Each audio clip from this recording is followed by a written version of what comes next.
నమస్కారం. మన పార్టీ అధ్యక్షులు శ్రీ పవన్ కళ్యాణ్ గారికి, జనసేన శాసనసభ్యులుగా మీరందరూ కూడా ప్రజల పక్షాన్ని నిలబడి పార్టీ ప్రతినిధిగా ఎన్నికైనందుకు మిమ్మల్ని కూడా మొట్టమొదటి శాసనసభ పక్ష సమావేశానికి మనందరం కూడా ఇంత గర్వంగా మంగళగిరిలో మన పార్టీ కార్యాలయంలో ప్రెసిడెంట్ గారి ఆధ్వర్యంలో ఈ విధంగా చేసుకోవడం నిజంగానే పూర్వజనంలో మనం చేసుకున్న ఒక గొప్ప అదృష్టంగా మనం భావించి ప్రజలకి మరింత అంకిత భావంతో, నిండు మనసుతోటి, బాధ్యతతోటి మనందరం కూడా చేయాల్సిన అనేక కార్యక్రమాల గురించి, వీటన్నిటికన్నా పార్టీతోటి చేసే ప్రయాణంలో చిత్తశుద్ధి, నిబద్ధత మన పార్టీ అధ్యక్షులు గారికి అన్ని విధాలుగా ఎల్లప్పుడూ అండగా నిలబడే విధంగా మనందరం కూడా ఆంధ్ర ప్రజలు చూసి గర్వపడే విధంగా మనం కష్టపడి పనిచేయాలని మనస్ఫూర్తిగా నేను కోరుకుంటూ, ఈరోజు శాసనసభ పక్ష నేతగా మనందరం కూడా ఎంతో గర్వంగా మన పార్టీ అధ్యక్షులు శ్రీ పవన్ కళ్యాణ్ గారిని నాయకుడిగా ఎన్నుకోవడం కోసం ఈ సమావేశం ఏర్పాటు చేయడం జరిగింది. సో ఆ తీర్మానం ముందుగా నేను చదువుతాను. దాని తర్వాత మనందరం కూడా ప్రెసిడెంట్ గారిని అభినందించి అప్పుడు కొనసాగిద్దాం. తీర్మానం: ఆంధ్రప్రదేశ్ సభకు జనసేన తరఫున ఎన్నికైన మేము జూన్ 11, 2024 సమావేశమై శ్రీ కొనిదెల పవన్ కళ్యాణ్ గారిని గర్వంగా జనసేన పార్టీ శాసనసభ పక్ష నాయకునిగా ఏకగ్రీవంగా ఎన్నుకుంటున్నాం. మీరందరూ కూడా I think you should give a rousing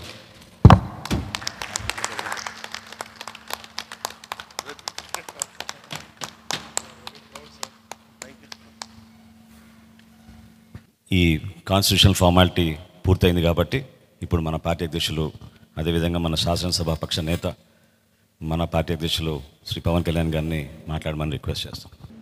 ఇప్పుడు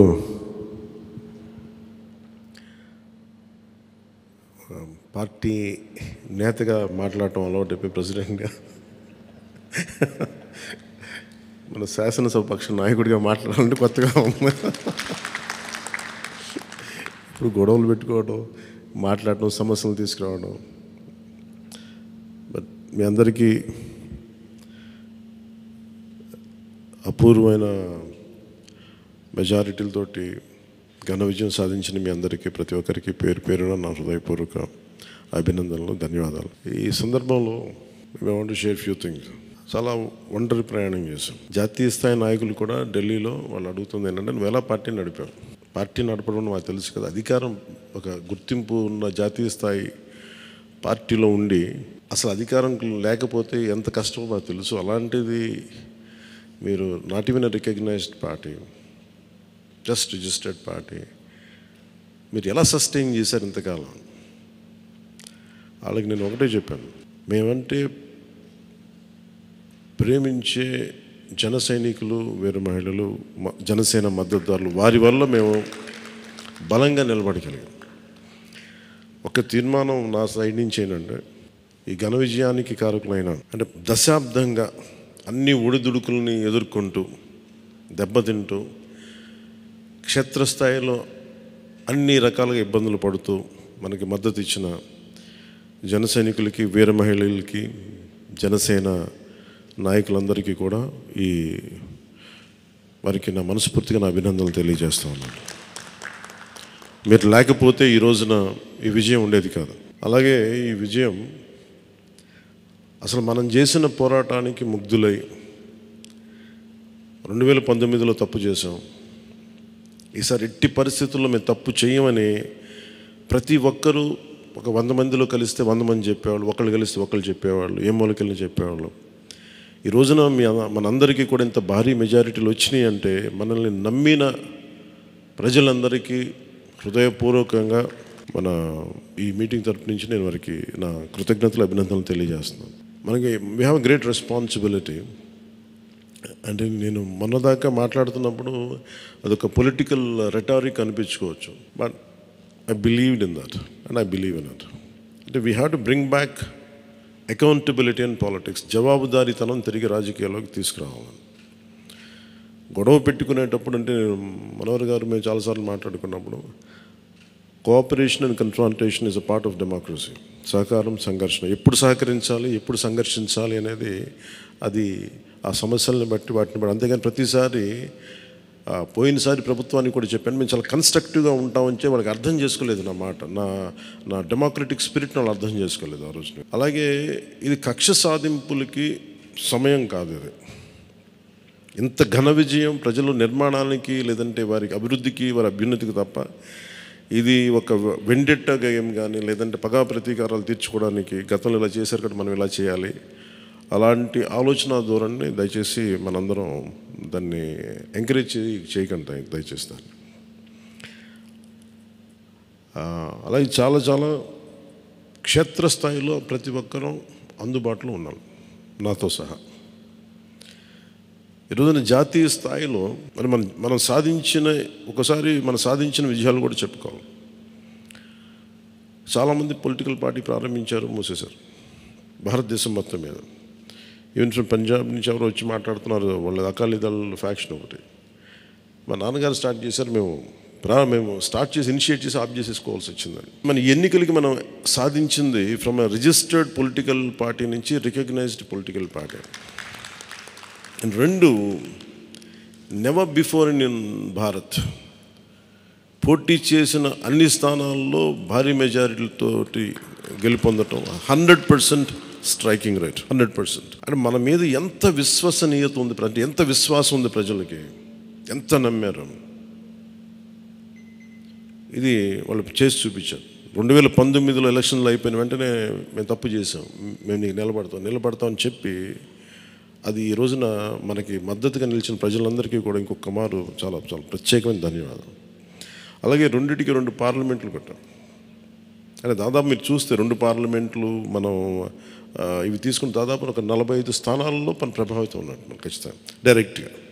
అలాగే మన టీడీపీ, మన ఎన్డీఏ కూటమిలో మిగతా పార్టీల విజయానికి కూడా మేము ఎంత బలంగా నిలబడ్డామో మీ అందరికీ తెలిసింది. ఓట్ ట్రాన్స్ఫర్ ఎంత బాగా జరిగిందో, ఫస్ట్ టైం చాలా అవేకెండ్ ఓటింగ్ జరిగింది, చాలా రెస్పాన్సిబుల్ ఓటింగ్ జరిగింది.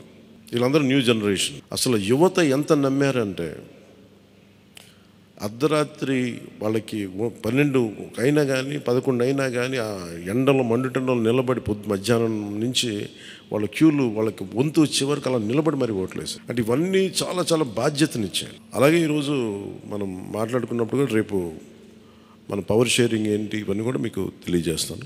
ఇది మన ప్రతి ఒక్కరికి నా ఉద్దేశం మనందరం అందుబాటులో ఉండాలి. అది మీరు మనందరం కలిపి ఒక సమిష్టిగా ఒక నిర్ణయం తీసుకుందాం, ఒక కమిటీగా ఏర్పడి ఎన్ని రోజుల్లో మనం నియోజకవర్గంలో అందుబాటులో ఉండాలి. అలాగే ప్రభుత్వానికి సంబంధించి సమస్యలకు సంబంధించి ప్రజలకి ఎంతంత ఏ అవసరాలు ఉంటే మనం ఎలా అనుసంధానం చేసుకోవాలి మిగతా మన ఎన్డీఏ పార్ట్నర్స్ తోటి. అలాగే కేంద్రంలో ఇప్పుడు మనకి చాలా చోట్ల మన నియోజకవర్గాల్లో బ్రిడ్జ్ ఒక్కోసారి ఓవర్ బ్రిడ్జెస్ కానీ ఇవన్నీ కేంద్ర పరిధిలో ఉంటాయి. అవన్నీ మీరు చేయాల్సింది అంటే మన నియోజకవర్గపు సమస్యలు ప్రాధాన్యత అంటే యాజ్ పర్ ప్లీజ్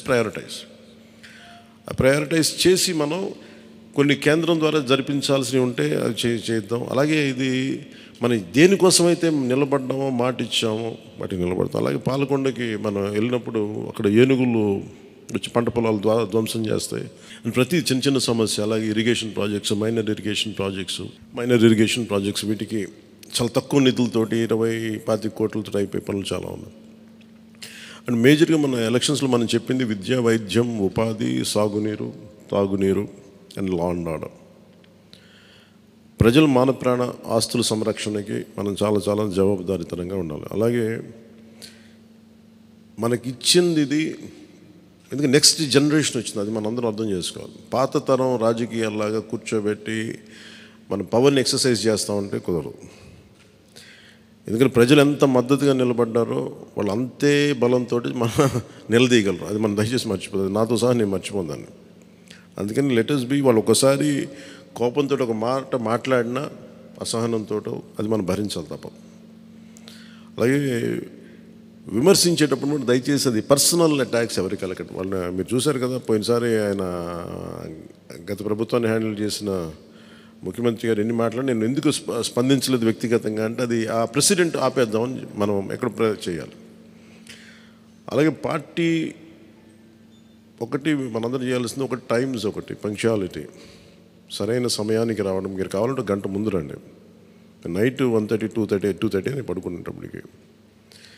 ఎందుకంటే ఇది మనం 5 సంవత్సరాల కాలాన్ని ఎంత సద్వినియోగం చేసుకోగలం దాని మీద ఆధారపడి ఉంటుంది భవిష్యత్తు.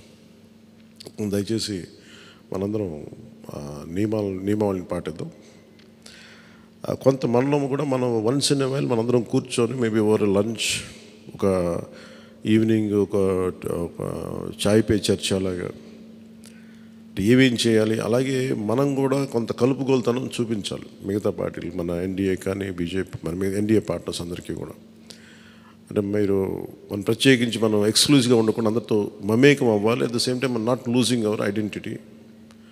అందుకని ఇవన్నీ దృష్టిలో పెట్టుకొని ఇప్పుడు మనం ఢిల్లీలో మనం చేసినట్టుగా మన ప్రధానమంత్రి గారి పేరుని నన్ను కూడా ప్రతిపాదించినట్టుగా ఈ రోజున రాష్ట్ర ఎన్డీఏ నాయకులు మనం ఎన్నుకోవాలి. మీ అందరికీ ఇంకొక మారు ధన్యవాదాలు తెలుపుకుంటాం. Thank you. జై హింద్. అసాధ్యాన్ని సాధ్యం చేసినందుకు మనస్ఫూర్తిగా మనందరి తరఫున మరొకసారి మన పార్టీ అధ్యక్షులు పవన్ కళ్యాణ్ గారికి ధన్యవాదాలు తెలుపుకుంటూ, ఈ సమావేశానికి హాజరైనట్టు మనం ఇదొక ఫార్మాలిటీ పూర్తి చేయాలి. ముందుగా నిమ్మక్క జయకృష్ణ గారు పాలకొండ, థ్యాంక్ యూ. అదేవిధంగా లోకం మాధవి గారు నెల్లిమర్ల, వంశీకృష్ణ శ్రీనివాస్ గారు విశాఖపట్నం నుంచి, కొంతాల రామకృష్ణ గారు అనకాపల్లి నుంచి, పంచకల రమేష్ బాబు గారు పెందుర్తి నుంచి, సుందరపు విజయ్ కుమార్ గారు, నానాజీ గారు, వెంకటేశ్వరరావు గారు, దేవ వరప్రసాద్ గారు, శ్రీ గిడ్డి సత్యనారాయణ గారు,